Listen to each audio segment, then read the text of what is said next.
Hello everybody! Welcome to another episode of Non-Scripted Ramblings. I'm Kendall Richardson. Thank you once again for joining me on my journey through history. We are halfway now, people. This is exciting stuff. This is the halfway mark. And I hope you have all come together to watch this video. Sorry, I couldn't help myself. I love puns almost as much as I love this guy. Yes, so today we are here to talk about the first of two covers, not only on this album, but that MJ ever did in terms of his solo stuff, I'm pretty sure. Like from Off the Wall through to Invincible, these were the only two covers he ever did.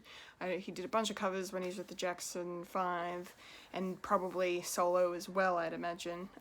But that is neither here or there. In terms of this, we are talking about an epic, awesome track, Come Together, that is obviously a Beatles song first, which was written in 1969 by John Lennon and Paul McCartney, two of the most prolific songwriters of all time. There's no denying that. So it was really awesome to hear Michael's take on a Beatles song. A little bit of personal trivia for you guys. So when I first heard this, again, as I've been saying through my videos here, I was only 7 or 8 years old, right? And I loved it. I thought it was awesome. It's so... Okay, rewind a little bit. I didn't love it when I first listened to it, but it grew on me so much as I got older that I love playing it so much now. It's so catchy, it's so fun, it's so upbeat. It's a song kind of, almost about nothing, but it's just a fun kind of song, very catchy, and with the weirdest lyrics that I cannot interpret for the life of me. So I didn't really spend too much time researching the meanings behind any of the lyrics of the song, so my apologies. I will be fully transparent on my stupidity there, but nevertheless, it's just a really well performed song by MJ, in my personal opinion. It's such a great cover. It holds up to the previous versions of the song and the original, in my opinion. But back to the personal trivia that I had. So after many listenings to the History album, I don't know what year it was when I first watched Moonwalker, but it would have been in the 90s, that's for sure. I used to rent it on VHS from my local video store. I reckon it was probably my most rented item. To the point where I remember Dad actually getting a friend of his at work to tape it on a VHS from Foxtel at the time. We used to refer to it as pay TV, or Ozstar for those. A little bit of Australian trivia for you there. And it was Moonwalker was playing on a movie channel. I used to scour the TV guides like no tomorrow, seeing if there would be anything cool on or whatever, and then I saw it come up and I was so excited. But we didn't have the movie channels because you had to pay XYZ extra dollars to get those.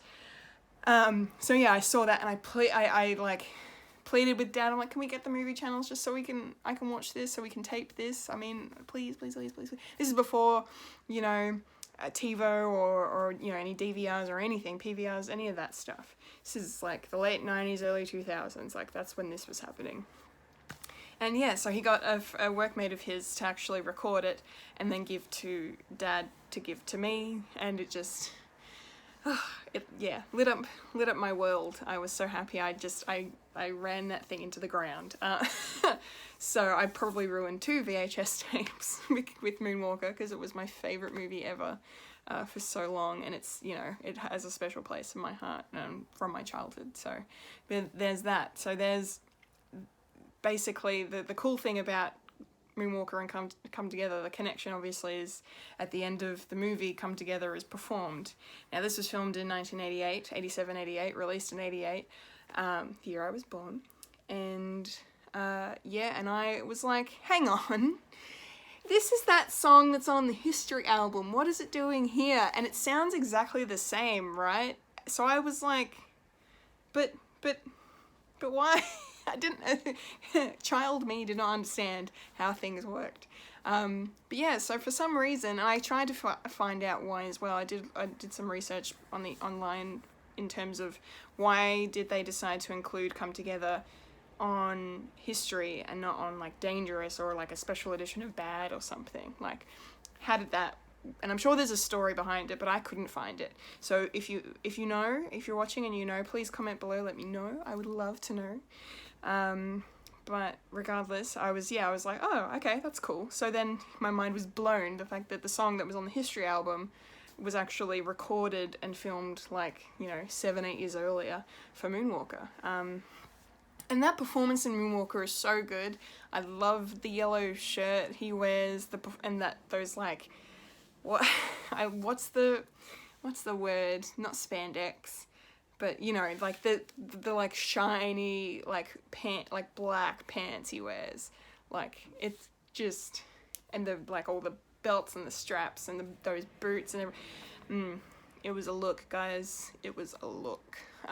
Yeah, I love the way Michael looks in that video in Moonwalker for Come Together, and the performance is great, seeing his whole tour band on stage with him as well, and Jennifer Batten in that awesome hair and her awesome guitar work. I love her so much. She's so great.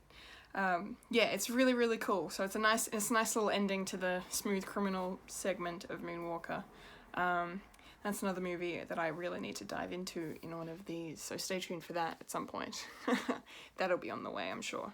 But yeah, it was actually released as well. I did find out it was released as a B-side with Remember the Time, when that was released in 1992, so it was released then, but then, yeah, for some reason put on the History album later on. Yeah, and for those who don't know, and probably most of you do, because, a big thing in, I guess, music history now is the fact that notoriously Paul McCartney and Michael Jackson, who were really good friends back in the 80s, Michael was thinking of getting into music publishing, like, owning songs and etc., that kind of thing, and Paul McCartney gave him financial business advice regarding that, and little did he know it would backfire on him, and Michael actually ended up purchasing the Sony ATV, or then it was known as just the ATV publishing catalogue back in 1985. For some reason I thought it was like 86 or 87 that he bought that, but it looks like it was 1985. Again, correct me if I'm wrong, but it was around that time. So, and ATV publishing, obviously, where I'm going with this is the fact that all of the Beatles songs, or at least most of Lennon and McCartney's works, were included amongst that catalogue. So Michael Jackson basically owned the rights to the Beatles, their music at that point, which is how he was able to cover Come Together. I'd also really like to know why Michael picked that song out of all of the Beatles songs that he could possibly cover. Why would he cover that one? I mean, it's a great song, and his version is awesome, and I really like it. But yeah, like, it would have been really nice to hear his version of like Yesterday, or Eleanor Rigby, or Love Me Do, or Let It Be, or Hey Jude. Like, there's so many great Beatles songs. It would be really cool to hear Michael Jackson's versions of those, but yeah, I don't know if he ever actually recorded any other Beatles songs, and it was just this one. But yeah, I love it. It's great. It's an awesome song.